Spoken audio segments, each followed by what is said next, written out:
बदलापूरमध्ये नशेत धुंद असलेल्या रिक्षा चालकाने दुचाकीला चोराची धडक दिल्याची घटना घडली आहे। बदलापूर पश्चिम येथील भगवती हॉस्पिटलसमोर काल रात्री सुमारे 11:30 वाजण्याच्या सुमारास हा अपघात झाला। दुचाकीला धडक दिल्यानंतर रिक्षा रस्त्यावर उलटली।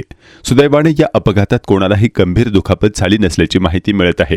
मात्र नशेत वाहन चालवल्यामुळे ही घटना घडल्याचे सांगितले जात आहे। या अपघाताचा थरार परिसरातील सीसीटीव्ही कॅमेऱ्यामध्ये कैद झाला असून संबंधित फुटेज सोशल मीडियावर चांगलेच व्हायरल होत आहे।